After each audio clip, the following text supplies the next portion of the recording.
That night, as my son yelled, "Get out, Mom! My fiancé doesn't want you here," in front of 200 guests, I understood that there are words you never forget and never forgive.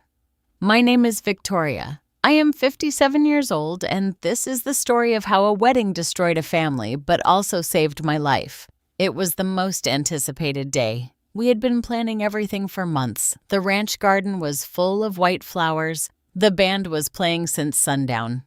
And the tables had linen cloths that I had embroidered myself during nights of insomnia. Everything was perfect. My son Ethan was marrying Olivia, that girl with the light eyes and the cold smile who appeared 2 years ago and changed everything. I was wearing the royal blue dress my mother had worn at my own wedding. I styled my hair in an elegant bun. I wanted to look good, dignified, as is appropriate for the groom's mother. When I arrived at the reception hall, Olivia saw me. She didn't say a word. She just whispered something in Ethan's ear. He walked toward me with quick steps, his jaw clenched. I knew him. It was the same look he had when he was a boy and knew he'd done something wrong but didn't want to admit it. "Mom," he began, lowering his voice. "Olivia says that your dress is stealing the spotlight, that the blue is too flashy." I felt a punch in the chest, but I took a deep breath. "It's fine, son. I'll change if you want." I brought another dress in the car. "No, Mom." His voice turned harsh. "It's better if you leave." "What?" "Olivia is very nervous. She says your presence makes her tense, that you've always judged her." The hall was full. The music was playing. The guests were talking, oblivious to what was happening just 10 feet from the head table. "Ethan, I'm your mother. I organized this wedding. I paid for half of all this, and you think that gives you the right to ruin my wife's day?" he yelled. The hall went silent. All eyes fell on us. Then he said it loud and clear in front of everyone. "Get out, Mom. My fiancé doesn't want you here." I felt something break inside me. I didn't cry, I didn't yell, I just nodded my head, picked up my purse, and walked toward the exit. No one stopped me. No one followed me. I got in my car and drove back to the ranch. The keys were hanging on my neck as always. Those keys my father left me before he died, along with the land, the house, the legacy of 4 generations. The same keys Ethan had wanted ever since he got engaged to Olivia. I got home. I took off the blue dress. I folded it carefully and put it in the closet. I didn't sleep that night, but the next day when the phone rang and I saw his name on the screen, I knew everything was about to change. I took a deep breath and answered, "Sometimes we trust the wrong people too much. Have you also been disappointed by someone you loved? Tell me your story in the comments." "I want to read it." "Mom." His voice sounded tired over the phone. "Can you come to the ranch? We need to talk." I hung up without answering. I sat in the kitchen with a cup of coffee. The same French roast coffee I used to make Ethan when he was a boy and woke up early to help me with the horses. Because that's how it was before. Before Olivia, my son and I were a team. After his father died 15 years ago, it was just the 2 of us and the ranch. We learned to survive together. Ethan was 12 years old when I became a widow. He was a quiet boy with big hands and sad eyes who tried to be strong for me. "Mom, I can fix the fence," he would say, carrying tools heavier than he was. "No, my love, you are still a child." "Not anymore, Mom. I'm the man of the house now." And he tried.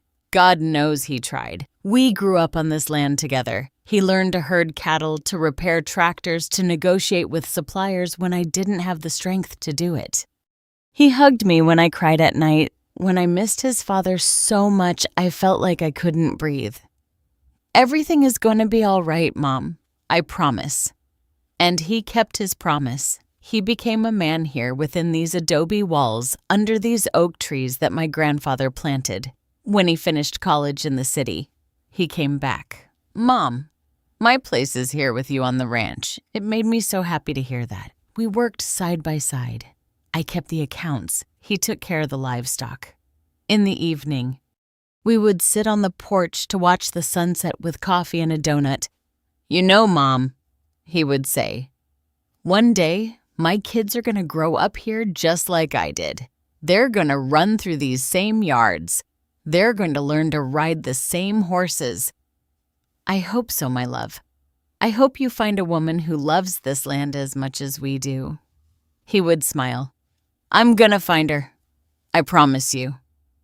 But it didn't happen that way. He met Olivia in a downtown New York bar during a business meeting.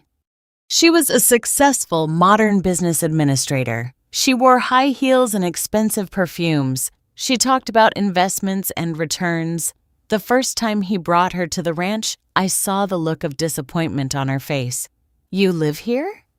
She asked, looking at the old walls, the dark wood furniture, the black and white photographs of my grandparents. We live here, Ethan corrected her. It's beautiful, isn't it? Olivia smiled, but her eyes said something else. From that day on, everything changed. Ethan started coming home late. He stopped sitting with me on the porch. He talked about selling cattle, about modernizing, about turning the ranch into an event venue. Mom, Olivia has good ideas. We could earn a lot of money.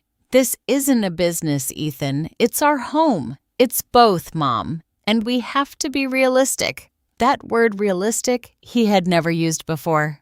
The ranch keys hung on my neck, the same ones my father handed to me before he died, with tears in his eyes.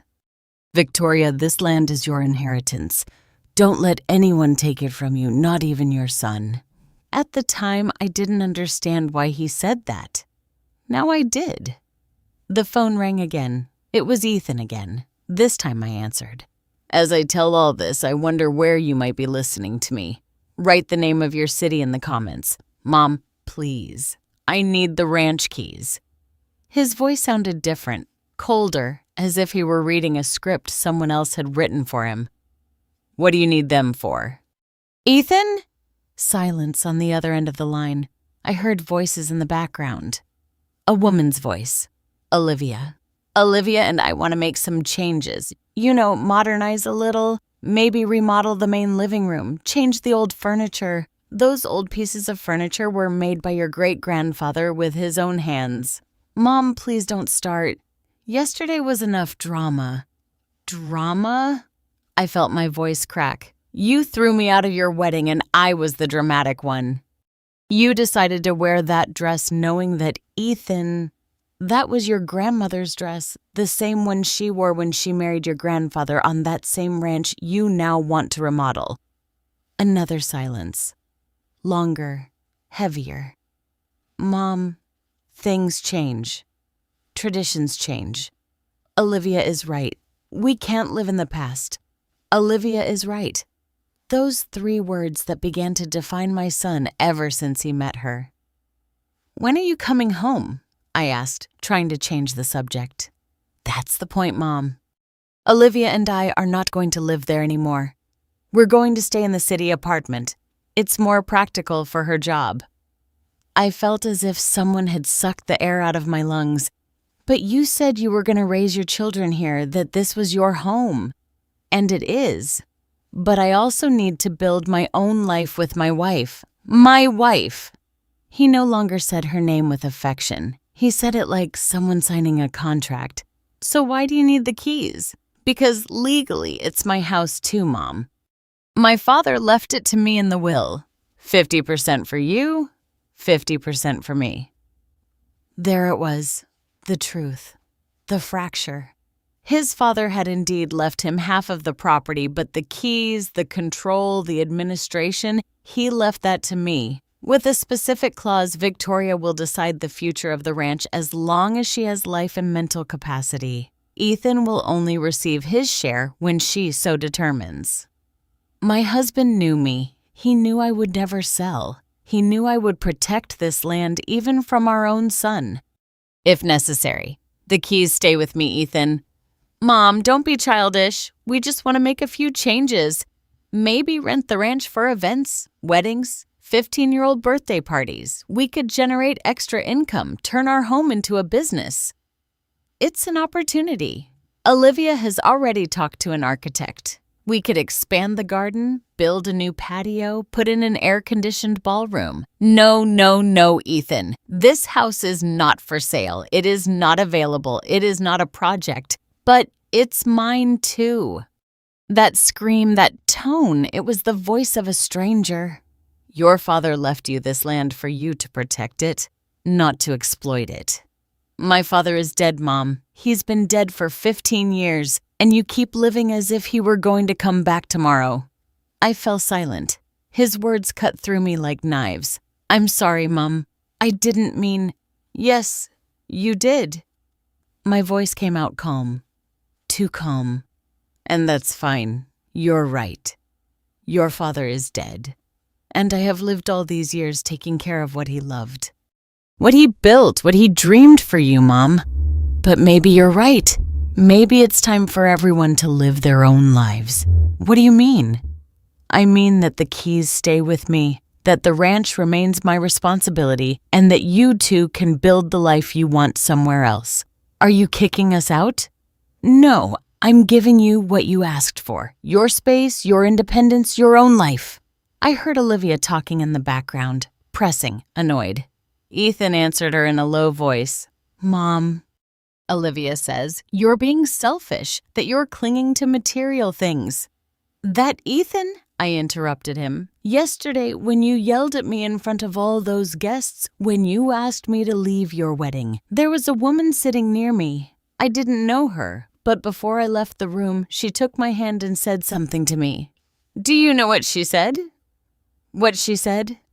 Ma'am, when a son chooses between his mother and his wife, he has already made his choice. And you must respect that choice, but you must also respect yourself. Mom, it's not a competition between you and Olivia. No, my love, it's not, because in a competition, both sides want to win. And I don't want to compete anymore. I just want peace. And the keys. I touched the necklace where they hung, cold, heavy, full of history. The keys stay where they have always been with me, until the right moment to hand them over comes. And when will that moment be?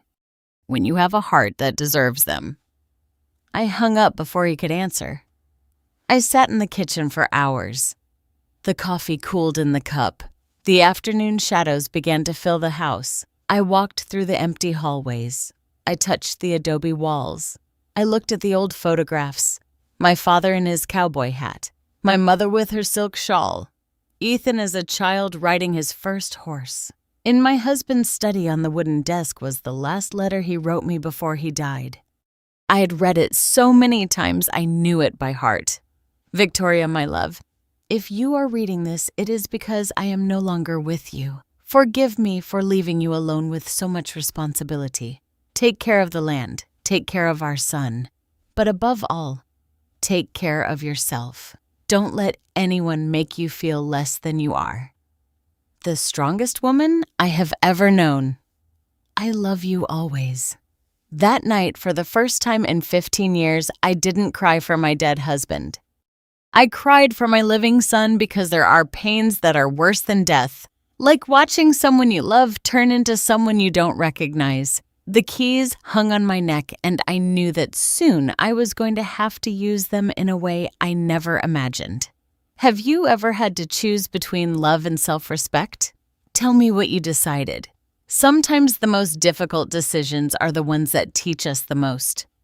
3 days passed without Ethan calling me. 3 days in which I woke up expecting to see his truck coming up the dirt road. 3 days in which I brewed extra coffee just in case he arrived. 3 days in which I caught myself checking the phone every half hour. On the 4th day, I decided that pride wasn't worth more than my son. I called him. Mom, Ethan.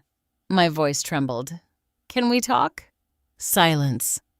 I heard him say something to someone else. To her. Sure, Mom. Tell me. Not over the phone. Come home. I'll make dinner for you. You and Olivia. I want us to start over. More silence. Whispered voices in the background. Olivia says she doesn't know if it's a good idea. I swallowed the lump in my throat. Please, son, let me make this right. Let me get to know her better. Maybe I haven't been fair to her.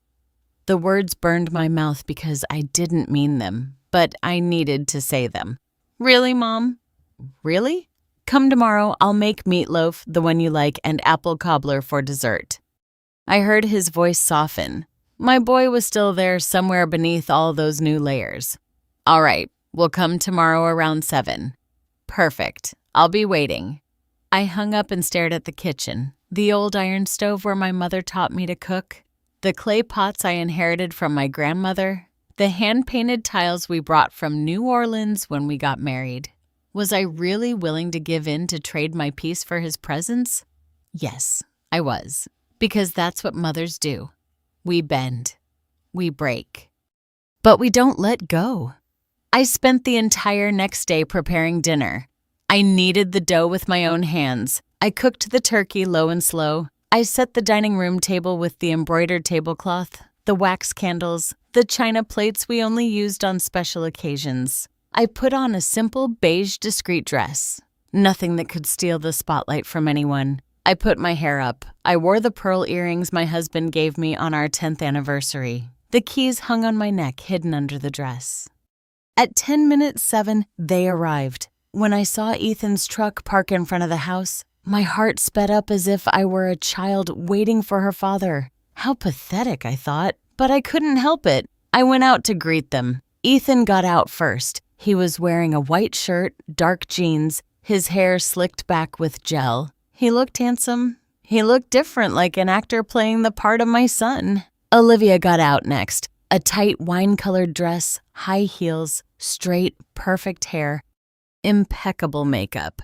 She carried a designer handbag on one arm and her phone in her hand. "Good evening, Victoria," she said with a smile that didn't reach her eyes. "Olivia, it's nice that you came. Come in, please." Ethan gave me a kiss on the cheek. Quick. Forced. "Smells good, Mom. It's your favorite meatloaf." They entered the house. Olivia looked around with that expression I already knew. Evaluation, as if she were calculating the worth of every piece of furniture, every painting. "Every bit of history." "How quaint," she finally said. "The house is 120 years old," I explained, closing the door. "My great-grandfather built it when he bought this land." "Wow, it definitely has character." They sat in the living room while I finished serving. From the kitchen, I could hear them talking in low voices, nervous laughter, awkward silences. When I returned with the picture of iced tea, Olivia was taking photos of the living room with her phone. "Do you like the decor?" I asked, trying to sound friendly. "Oh, yes. It's very authentic. I was just taking some pictures to send to my cousin.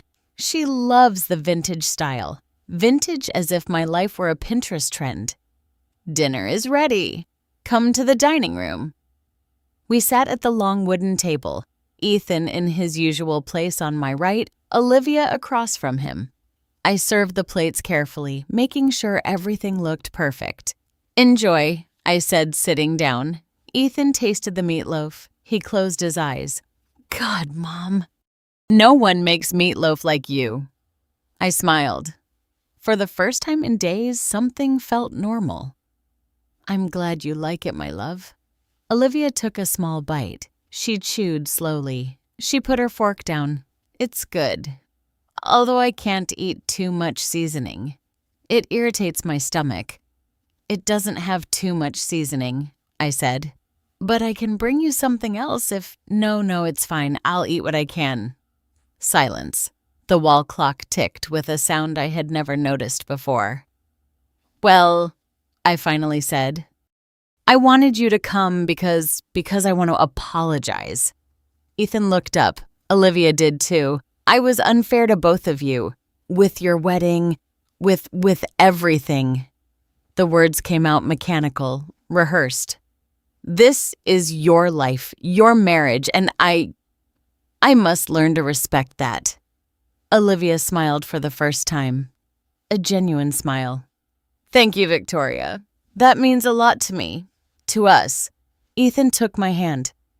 "Mom, I went too far too. I shouldn't have yelled at you, and especially not in front of everyone." It's over, son. The important thing is to move forward. Exactly, Olivia interjected. Moving forward, new beginnings. We toasted with iced tea like a normal family as if nothing had happened. After dinner, while I was serving the apple cobbler, Olivia got up. Excuse me, I need to use the restroom. Of course, it's the second door on the left. She left. Ethan and I were left alone. Mom, thank you for doing this. I know it wasn't easy. Nothing is easy when it comes to you, my love. But it's always worth it. He smiled. My boy's still there. Olivia is a good woman, Mom. You just need to get to know each other better. I know, and I'm going to try. Truly. We talked for a while longer. He told me about their honeymoon in San Diego, about the plans for the apartment, about a new job Olivia got at a transnational corporation. Everything sounded perfect. Too perfect. Olivia was taking a long time to return. Is your wife all right? I asked. She must be touching up her makeup. You know how women are. I got up. I'm going to see if she needs anything. I walked down the hallway. The bathroom door was open. Empty. Olivia. Silence. I kept walking. I passed my husband's study. The door was ajar. I pushed it open. Olivia was inside with her back to me, her phone held up high. She was taking pictures of the desk, of the drawers, of the documents on the table. Olivia. She turned around, startled. Her face went pale for a second, but she quickly regained her composure. Oh, Victoria, you scared me. She laughed nervously. Sorry, I just saw this room and it seemed so interesting. All these old things. Is this your husband's study? It was, of course, sorry. She put the phone in her purse. It has really nice thing. I love vintage. There is that word again. This room is usually locked. The door was open. I thought I could come in. Sorry. Yes. Don't worry. Let's go back to Ethan. We returned to the dining room. Olivia sat down as if nothing had happened, smiling, relaxed. But I wasn't. We finished dessert with superficial conversation. Olivia complimented the house 3 more times. Ethan talked about his plans to help me with the ranch's maintenance. Maybe we could hire someone to paint the exterior walls. Mom, they look a little neglected. They have that color because it's a special lime wash paint. That's how it was done before. But we could modernize, give it a more contemporary look. Contemporary, modern, vintage. All words that meant the same thing. Your life is obsolete. They left at 10 o'clock. Thanks for dinner, Mom. It was delicious. Whenever you want, this is your home. Olivia hugged me. A cold, calculated hug. Thank you for giving us another chance, Victoria. It means a lot. I watched them drive away up the dirt road. The truck's taillights disappeared among the trees. I closed the door. I walked straight to the study. On the desk, the documents my husband had organized were now moved slightly, almost imperceptibly. But I knew every inch of that space. Someone had looked through them. I opened the main drawer. The property deeds were there. The will, the land titles, everything was in order. But something was missing. The yellow envelope. The envelope where my husband kept an important letter. A letter he made me promise I would only open if someone ever tried to take the ranch from me. I searched every drawer, every shelf behind the books. It wasn't there. A chill ran down my spine. I touched the keys hanging on my neck, and for the first time I understood that I wasn't being paranoid. I was being watched. I was being studied. I was being measured to see how much longer I was going to be an obstacle to someone else's plans. I didn't sleep that night. I sat in the study with the lights off, looking out the window. And I wondered how much time I had before they tried to take everything from me. As I tell all this, I wonder where you might be listening to me. Write the name of your city in the comments. The next morning, I decided to search the whole house for the yellow envelope. I checked every closet, every box stored in the attic, every corner where my husband might have hidden it. Nothing. I was about to give up when the doorbell rang. It was Mr. Miller, our family lawyer, a man of 70 with a white mustache and an impeccable suit that always smelled of pipe tobacco and cologne. "Mrs. Victoria, good morning. May I come in?" Mr. Miller: "What a surprise. Of course, come in." We entered the living room. I served him coffee. He sat down with that seriousness lawyers bring when the news is not good. "Victoria, I'm here because I received a very strange call yesterday." "Strange? From your daughter-in-law, Olivia?" I felt my stomach clench. "Olivia called you?" "Yes. She told me that you had asked her to contact me, that you wanted to review your husband's will, that there were doubts about the property distribution." "I never asked her to do that," Mr. Miller nodded slowly. "I imagine that's why I came."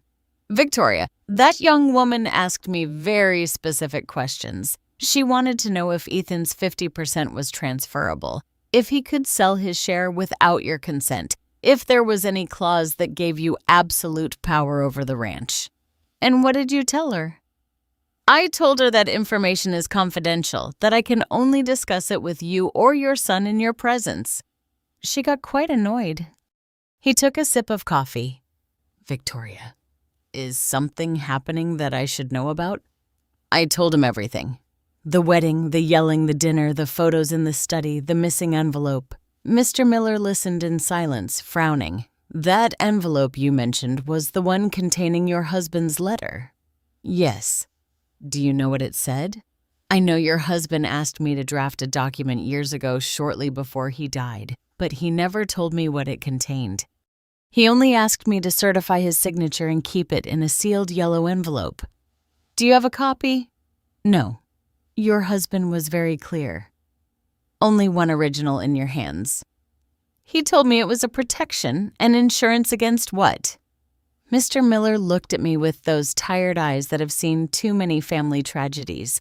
"Against this, I suppose. Against the day someone tried to take what is yours. He left half an hour later, but not before warning me. Victoria, be careful. I've seen cases like this. When money and property are involved, people change, even family. Ethan is not like that. Ethan? Maybe not, but Olivia." I didn't answer because I had no answer. That afternoon, I received a text message from Ethan. "Mom, Olivia wants to invite you to lunch tomorrow, just the two of you, to get to know each other better. What do you say?" Something in my gut told me not to go, but something stronger told me I needed to know what was going on. "Of course." "What time?" "At 2:00, at the ranch restaurant." "Ironic, isn't it? I'll be there." The next day, I got dressed carefully. Black pants, white blouse, a simple jacket, the keys under my blouse as always. I arrived at the restaurant 5 minutes early. Olivia was already there, sitting at a table by the window, her phone in her hand and a glass of white wine in front of her. She looked relaxed, confident, like a chess player who already knows how the game is going to end. "Victoria, how punctual. Please sit down." I sat down. I ordered iced water. "Thank you for coming," Olivia said, putting down her phone. "I know things started badly between us, and I want to fix that." "Me too." "Good. Because look, Victoria, I'm not your enemy. I know you think I came to take your son away, but that's not true. I came to love him, and that includes respecting his family." She sounded sincere, almost believable. "I'm glad to hear that. And that's why I want to be honest with you." She leaned forward. "Ethan is stressed. Very stressed. He feels trapped between you and me. And that's not fair to him. I have never asked him to choose, I know, but he feels like he has to, especially with the ranch issue." There it was. The real reason for the lunch. The ranch issue. "Victoria, we both know that property is huge, beautiful, full of potential, but it's also a burden. Maintaining it costs money, time, energy. Ethan tells me you do everything alone, that you don't accept help, that you cling to something that is perhaps already too big for you." I took a deep breath. I counted to 5. "The ranch is my home, not a burden. Of course, it's your home. No one says otherwise, but think about it. You alone in that huge house without Ethan, without anyone. Wouldn't it be easier to sell or rent or do something productive with it? Something productive like what? Like a boutique hotel or an event venue? I have contacts in the industry. We could do something incredible, modern, profitable. You would receive profits without having to worry about maintenance. And who would manage it? Olivia smiled. Well, I have experience in administration. We could form a partnership. You put up the property, we put up the work, shared profits and the keys. Excuse me, the keys. Who would have them? Her smile faltered for a second. Well, obviously we would need complete access to do the renovations to show the place to potential clients. So you would live there? We wouldn't necessarily live there, but we would need full use of the property. It's the only way the business can work. I took a sip of water slowly, feeling how every piece of the puzzle clicked into place. And where would I live? Wherever you want. You could buy an apartment in New York City, something more comfortable, no stairs, not so much work. At your age, Victoria, you should be enjoying life, not killing yourself in a 19th century house. At your age. Those 3 words that say you're already old, you're useless, it's time for you to get out of the way. Was this your idea or Ethan's? It was both our idea. Ethan is worried about you. He's afraid something will happen to you there alone, that you'll fall down the stairs, that you'll get sick and no one will be around to help you. It's for your own good, Victoria. How considerate. Olivia didn't detect the sarcasm in my voice, or she didn't care. So, what do you say? Can we at least consider the idea? Talk to an architect? Look at the numbers. No. Her smile froze. No. No, Olivia. The ranch is not for sale. It is not available for business. It is not open to partnerships. It is my home, and it will continue to be my home until the day I decide otherwise. But Ethan is an owner too. Ethan owns 50% of the property, but I have complete control over its use and administration. That's what my husband stipulated in the will. That's unfair. No, it's protection. Olivia put down the glass with more force than necessary. Victoria, I don't want to sound rude, but you're being selfish. That property could change your son's life, your family's life, and you cling to it as if it were more important than us. It's not more important. It's different. The ranch is a legacy. You are temporary. She turned pale. Temporary. Marriages can end, Olivia. Businesses can fail. Promises can be broken, but the land remains. I stood up. I left some money on the table to pay for my water. Thank you for the invitation, but I think we have nothing more to talk about. Victoria, wait. Give my son my best. Tell him that when he wants to see me, he knows where to find me. I left the restaurant with my heart pounding, but my legs firm. I got in my car. I sat for a moment breathing. I took the keys from under my blouse. I held them in my hand. Cold, heavy, real. And at that moment, I knew the war had already begun. Only this time, I wasn't going to give up. Has anyone ever made you feel like you are an obstacle in their way? How did you face it? That night, as I was preparing chamomile tea in the kitchen, I heard the sound of a truck coming up the road. It was 11 o'clock at night. My heart raced. I thought of Ethan, that maybe he had come to talk to me, to apologize, to tell me that Olivia was wrong. But when I opened the door, I saw it was Mr. Miller's car. He got out quickly with a manila envelope in his hand and an expression I hadn't seen before. Victoria, forgive me for the hour, but you need to see this. What is it, Mr. Miller? We went into the living room. He didn't sit down. He placed the envelope on the table carefully as if it contained something dangerous. After our conversation yesterday, I kept thinking about that document your husband asked me to certify. I went to the archive in my office.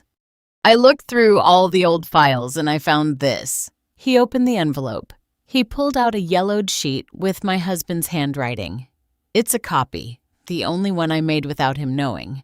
I did it because your husband was very ill when he came to see me, and something in his tone made me think that this document was important. that perhaps you would need it someday. I took the sheet with trembling hands. It was a letter handwritten dated 3 weeks before my husband died. I started to read. Victoria, my love, if you are reading this, it is because someone is trying to take the ranch from you. And if they are trying, it means I was right. 2 months ago, when I went to the hospital for my last tests, I met a man in the waiting room, an older man sick like me. We started talking. He told me his story. He said he had an only son whom he raised alone after his wife died, that he gave him everything, education, values, the complete family inheritance. But when his son got married, everything changed. The daughter-in-law began to manipulate him little by little, first with kind words, then with ideas of modernization. Finally, she convinced him to sign a power of attorney. She told him it was to help him with the procedures for his illness. The man signed, and 2 weeks later, his son and daughter-in-law sold his house. They put him in a nursing home. They kept everything. When he told me this, that man was crying. He told me it wasn't my son who betrayed me. It was my manipulated son. But the result is the same. I died alone, without my home, without my dignity. Victoria, that story haunted me until my last night, and I understood that I needed to protect you, not from Ethan, but from whoever could change Ethan. That's why I drafted this letter. That's why I left the clauses of the will as I did. Not because I don't trust our son, but because I trust you. I trust that you will know how to recognize when intentions are pure and when they are poison disguised as modernity. If anyone pressures you to hand over the keys, if anyone makes you feel old or incapable, if anyone tries to convince you that the ranch is a burden, resist. Because that land is not just property. It is the backbone of our family. It is the place where our ancestors bled and dreamed. It is the only place in the world where our history has roots. And you, my love, are the guardian of that history. Don't let anyone, not even our son, convince you that you are an obstacle. You are the door and you decide who can enter. I love you. I have always loved you. And from wherever I am, I will continue to watch over you. Protect the keys. Protect the land. Protect yourself. Yours forever, Robert. When I finished reading, tears were falling onto the paper. Mr. Miller put a hand on my shoulder. Your husband was a wise man, Victoria. He already knew. He already knew this was going to happen. He didn't know exactly what, but he knew it was possible. That's why he protected you. I dried my tears. Mr. Miller, what can I do? Legally, you are protected. The will is clear. Ethan cannot sell, rent, or modify the property without your explicit and notarized consent. But he paused. The law protects property, Victoria. It doesn't protect hearts. What do you mean? I mean, they can pressure you, manipulate you, make you feel guilty. They can even try to declare that you are not in your right mind to make decisions. I've seen cases like this. I felt a chill. They can do that. They can try. If they get a doctor to certify that you suffer from dementia, cognitive impairment, or any condition that makes you incompetent, they could request legal guardianship. But I'm perfectly fine. You know that. I know, but in the hands of the right lawyers with the right doctors. He didn't finish the sentence. There was no need. What should I do? First, keep this letter in a safe place in a bank with someone you trust, not in the house. Second, go to your doctor. Request a complete examination, physical and mental. Have him certify in writing that you are in full possession of your faculties. Third, he looked at me with sadness. Prepare for the worst. The worst? For Ethan to completely take his wife's side, he would never. Victoria, I have been a family lawyer for 40 years, and I can tell you something I learned. When a man has to choose between his mother and his bed, he almost always chooses the bed. The words hurt me like a physical blow, but I knew he was right. Mr. Miller left at midnight. I was left alone in the living room with my husband's letter in my hands. I read it 3 more times. Each time his voice became clearer in my mind. You are the guardian of that history. Don't let anyone convince you that you are an obstacle. You are the door. I stood up. I walked to the study. I opened the safe that was hidden behind my father's portrait. I stored the letter there along with the original property deeds. I locked the door. I touched the keys hanging on my neck, and I made a decision. If they wanted a fight, they were going to get a fight. But not with yelling, not with drama, not with scenes, with silence, with patience, with the same quiet strength my husband taught me when we took care of this land together. At 7 o'clock in the morning the next day, I called my doctor. I requested an urgent appointment for all possible tests. At 8 o'clock, I called the bank. I made an appointment to open a safety deposit box. At 9 o'clock, my phone rang. It was Ethan. "Mom, good morning, son. Olivia told me what happened yesterday, that you were rude to her, that you insulted her. I didn't insult anyone. I just made it clear that the ranch is not for sale. No one said it was for sale. We just wanted to propose an idea to you, a family business. Ethan, do you really think I need a business at my age? Do you really think I want to turn the home where you were raised into a hotel? You're not the only one who decides, Mom. I'm an owner of the property, too. Not of the legacy. That makes no sense. To you, maybe not, but to me it does." Silence. Agitated breathing. Olivia says you're being selfish, that you're clinging to the past, that you need help. Help? Yes, Mom. Professional help. Maybe you should talk to someone. A therapist or a doctor to help you to let go. There it was. What Mr. Miller warned me about. Professional help. Doctor, mental incompetence. Ethan, do you really think I'm crazy? No, Mom, but I think you're lonely, that you've gotten trapped in that house with ghosts and memories, and that's not healthy. I am perfectly healthy. Then prove it. Come live with us for a while. Leave the ranch. Get out of there. And the keys. Leave the keys with the other stuff for safety. So no one enters while you're gone. I closed my eyes. I took a deep breath. I counted to 10. No, Ethan. No. I'm not leaving my house.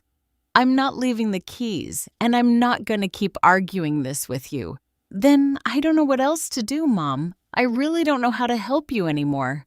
I don't need your help, son.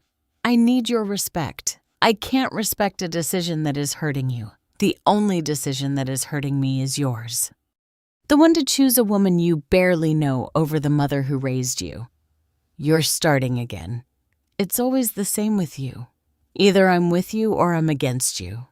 No, Ethan. Either you're with me or you're with someone who wants to take everything I have. He hung up. The silence after the call was worse than the yelling. I sat in the kitchen for hours. I didn't cry. I had no more tears left for this. I just felt a deep emptiness, like when my husband died.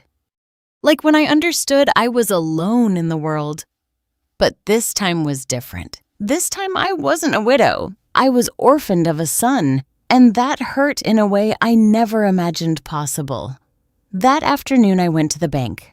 I opened the safety deposit box. I stored copies of all the important documents, deeds, will, my husband's letter. The next day I went to the doctor. I had blood tests, cognitive tests, memory exams. Mrs. Victoria, you are perfectly healthy, the doctor said a week later. Physically and mentally, in fact, you have better health than many people 20 years younger. Can you give me that in writing? Of course. I stored the medical certificate along with the other documents, and I waited because I knew this wasn't over. I knew Olivia wouldn't give up, and I knew that my son, my boy, my Ethan, was lost in a place where I could no longer reach him. The keys hung on my neck, and for the first time in my life I felt that their weight wasn't protection. It was loneliness. I still wonder if I did the right thing by standing firm. And you? What would you have done in my place? 3 weeks passed without hearing anything from Ethan. 3 weeks in which my phone remained silent. 3 weeks in which every noise on the road made me run to the window hoping to see his truck. But it never came until that Thursday afternoon. I was in the garden pruning the rose bushes my mother planted 40 years ago when I heard the engine. Not just one truck, two, and a car. I took off my gloves. I wiped the sweat from my forehead. Ethan got out of the first truck, Olivia from the car, and two men with briefcases got out of the second truck. Lawyers by the look of them. My stomach clenched. Ethan, what's going on? He wouldn't look me in the eye. He walked toward me with stiff steps like a soldier following orders. Mom, we need to talk inside. Who are they? They are attorneys Williams and Smith. They've come to help us resolve the situation. What situation? Olivia stepped forward, smiling as if she were arriving at a party. Victoria, don't be nervous. We just want to clear up a few legal matters. Nothing serious. I didn't invite them in. Mom, please, Ethan said with a tired voice. Don't make this any harder. Something in his tone chilled my blood, but I opened the door. We all went into the living room. The lawyers sat on the sofa, Olivia in the main armchair. Ethan stood near the window, looking outside as if he wanted to be anywhere else. I sat across from them, the keys under my blouse pressed against my chest. Attorney Williams, a man in a gray suit and frameless glasses, opened his briefcase. Mrs. Victoria, good morning. I am Attorney Williams, legal representative of Mr. Ethan Robert Taylor. We are here today because my client wishes to exercise his rights as co-owner of this ranch. He already knows his rights and his limitations, precisely why we are here. He pulled out some documents. We have reviewed your late husband's will, and although it is true that you have administrative control of the property, there is a clause that allows the co-owner to request the division of assets if he considers that the current administration is deteriorating the value of the estate. Deteriorating? This ranch is in perfect condition, physically perhaps, but economically. He placed the papers on the table. It is losing value. It generates no income. It has no productive use. And according to our calculations, the maintenance costs exceed any potential benefit.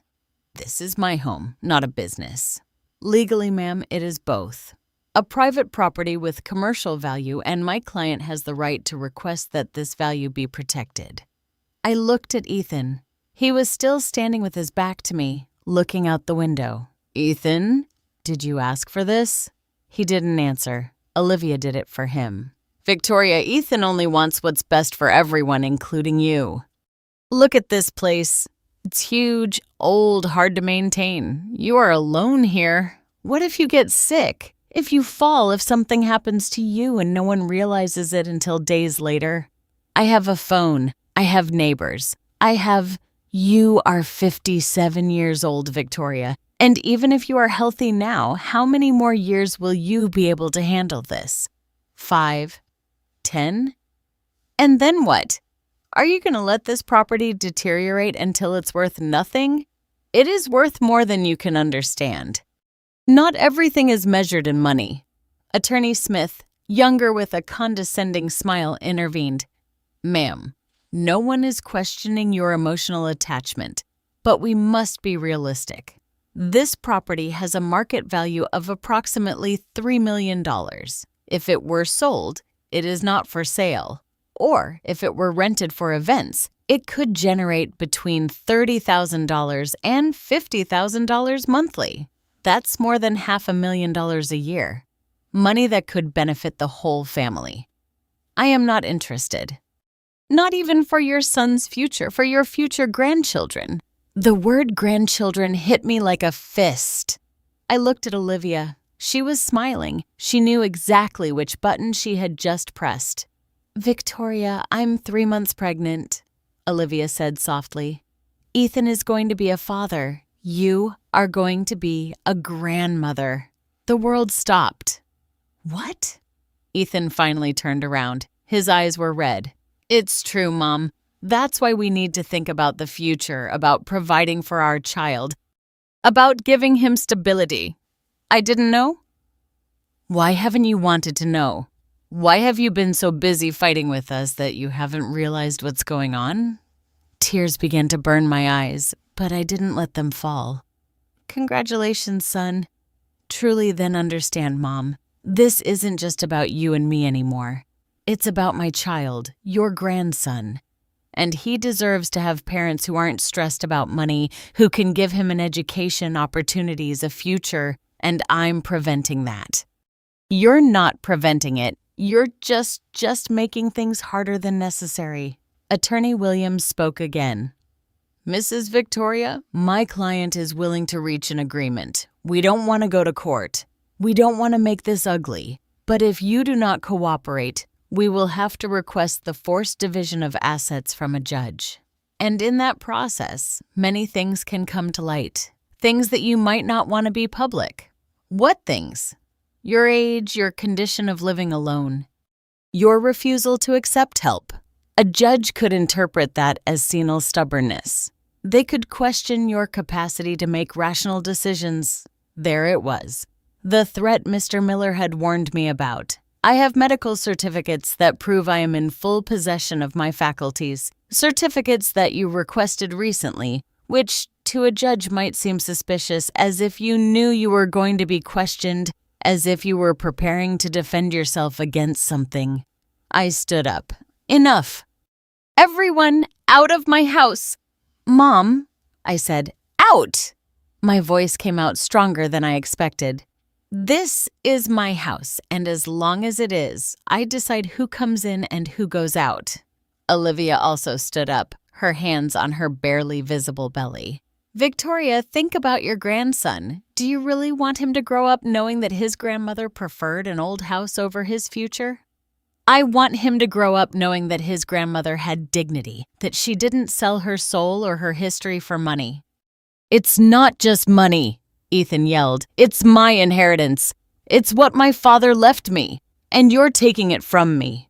Your father left you more than property, Ethan. He left you values, principles, respect for what generations before you built. Those values don't pay the bills. No, but they let you sleep in peace.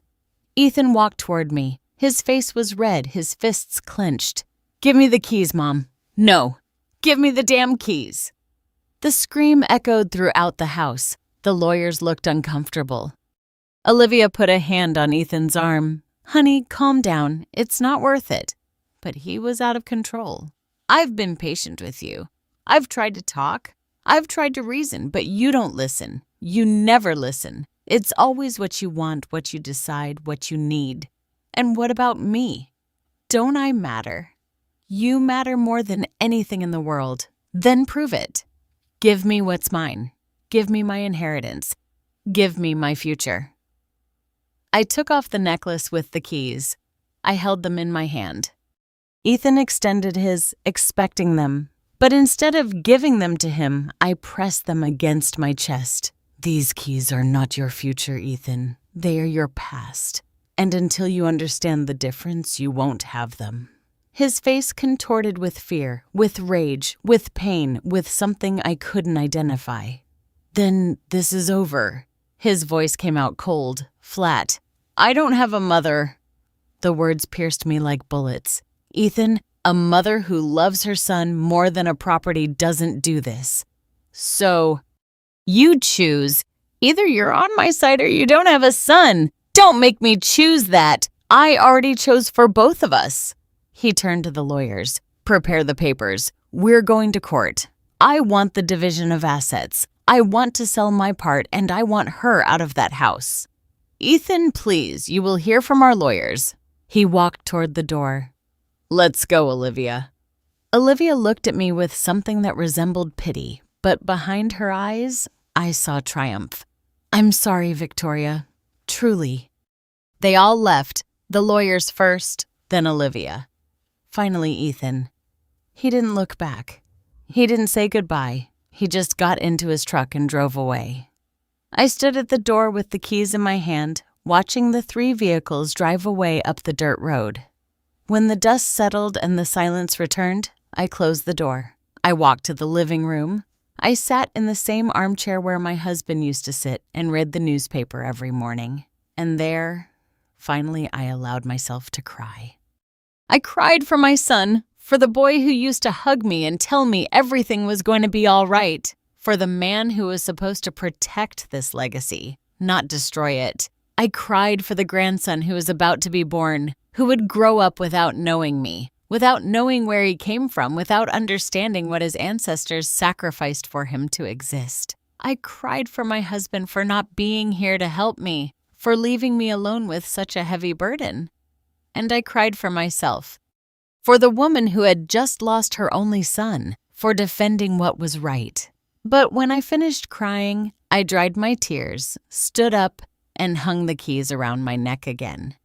Because there was something Ethan didn't understand, something Olivia would never understand. Mothers lose battles. We lose children. We lose years of our lives, but we do not lose our dignity. And that night, alone in that huge house surrounded by silence and memories, I understood something. Sometimes the greatest love you can give is to let go, even if it tears you apart, even if it kills you, even if it leaves you alone. Because children are not property, but dignity is. And I had chosen mine. Have you ever had to let go of someone you love to save yourself? That night, I learned that sometimes love is also saying no. 2 months later, I received the court papers, lawsuit for division of assets, request for forced sale, arguments about deficient administration and patrimonial deterioration. Mr. Miller reviewed them with me in the kitchen. Victoria, this is going to be long, maybe years, and expensive. Can we win? Legally, yes. The will is clear, but emotionally, but he looked at me sadly. We already lost. He was right. I didn't sleep that night. I sat on the porch looking at the stars, listening to the silence of the land. And then I knew what I had to do. The next morning I called Mr. Miller. I want to make a new will. Are you sure? Completely. I went to his office. I dictated my last wishes in a firm voice. I, Victoria Taylor, widow of Robert, in full use of my mental faculties, declare the following. The Taylor Ranch shall remain under my administration as long as I live. Upon my death, the complete property shall pass to a family trust that cannot be sold, divided, or modified for 50 years. My son Ethan shall receive 50% of the profits generated by the property if it is rented for cultural, educational, or historical events, never for private commercial purposes. The other 50% shall be administered by a foundation that will protect historical American ranches. If my son attempts to contest this will or sell his share, he will lose all his rights and his percentage will go entirely to the foundation. The keys to the ranch will be delivered to the director of the foundation. This is my will and it is irrevocable. Mr. Miller looked at me for a long time. Victoria, do you know what this means? It means that no one will win this war, neither him nor me. But the land will. I signed the documents. I had them notarized. I sealed them. And I went home in peace for the first time in months. 2 weeks later, Ethan found out. I don't know how. Maybe Mr. Miller told him. Maybe it was the town gossip. He called me at midnight, drunk, crying. How could you do this to me, Mom? How could you take away my inheritance? I didn't take it from you, Ethan. I protected it from yourself. You're a damn selfish woman. No, my love. I'm a mother who loved you too much to let you destroy what your father built. He hung up and didn't call back. Months passed. The lawsuit moved slowly. I continued to live on the ranch, tending the rose bushes, feeding the chickens, watching the sunsets, alone but at peace. Because I understood something my husband always knew.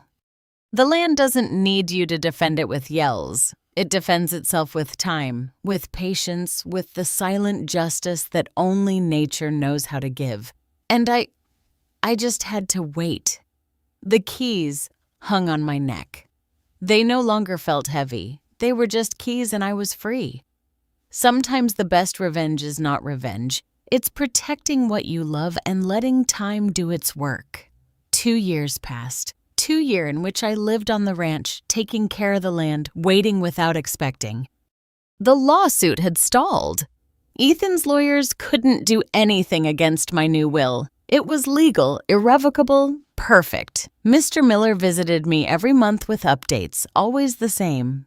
They are still trying, but they have no case. I would nod, serve coffee, and continue with my life. One October afternoon, Mr. Miller arrived with a different look on his face. He didn't bring his briefcase, just a worried expression.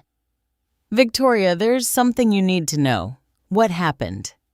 Ethan and Olivia separated. The world stopped for a second. When 3 months ago, the divorce was finalized last week and the baby.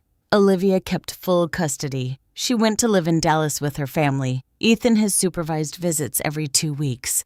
I sat down slowly. My legs wouldn't hold me. "What happened?" Mr. Miller sighed. "What always happens with women like that? When she didn't get what she wanted from you, she started looking elsewhere. She met a hotel magnate. Rich, older, no family. She discovered her with him. In the apartment they shared, I felt a mixture of pain and sadness so deep I didn't know what to say. How is he?" "Bad, Victoria.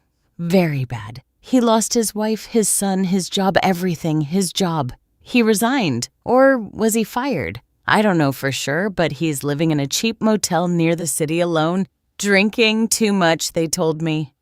Tears started falling without me being able to stop them. "And why hasn't he looked for me? Pride? Shame? Maybe both." Mr. Miller left half an hour later. I was left in the kitchen with cold coffee and a broken heart. My son was destroyed, alone, lost, and I couldn't do anything because he had built that hell with his own hands. 3 weeks later, while shopping in town, I saw her Olivia. She was in a fancy restaurant sitting on the patio with a man in a suit, gray hair, expensive watch, a shark smile. She was laughing, flirting, shining as if nothing had happened, as if she hadn't destroyed my son. As if the baby who was supposedly her reason for taking the ranch from me didn't even exist. She saw me. Her eyes met mine. For a second, her smile wavered, but then she regained it. She waved at me as if we were friends. I didn't wave back. I just kept walking because I understood something at that moment. Olivia never loved Ethan, never loved the baby. She only loved what they could give her, and when that source dried up, she looked for another. That night, sitting on the porch, I thought about everything that had happened. I thought about the wedding, the yelling, the threats, the lawyers, the last time I saw my son, and I realized that I didn't win this war. But neither did Olivia because she got money. Yes, she got a new man. Yes, but she lost something she will never get back. Peace. Because people like her are never satisfied. They always need more. They're always looking for the next opportunity, the next man, the next deal. And someday, when she is old and alone, she will understand that you can't buy what truly matters. My son also paid his price. He lost his family, his dignity, his future. But at least he still had time to learn, to change, to return, if he chose to do so. A month later in December, the doorbell rang at 6 o'clock in the morning. I opened the door. It was Ethan, thin, with a messy beard, red eyes, wrinkled clothes, but it was my son. "Mom," his voice broke. "I'm sorry." He didn't say anything else. There was no need. I hugged him. And he cried like when he was a boy and fell off his bicycle. He cried for everything he lost, for everything he destroyed, for everything he would never get back. And I held him because that's what mothers do. We didn't say anything that morning. We just sat in the kitchen. We drank coffee. We watched the sunrise through the window. "The keys are still yours, Mom." He finally said, "They always were yours. I know, my love. I know. I was a fool. I was an idiot. She convinced me that you were the problem." And I believed her. "I know. How did you know? How did you know that she was that?" I touched the keys hanging on my neck. "Your father taught me to recognize when someone loves the land and when they only love what they can get from it." Ethan nodded. The tears were still falling. "I've lost everything, Mom. My son, my marriage, my job, my dignity, not everything. You still have me. And you still have time to build something new, something true. I don't know if I can. I didn't know either when your father died, but I did. And you can too. He stayed on the ranch that day, and the next and the next.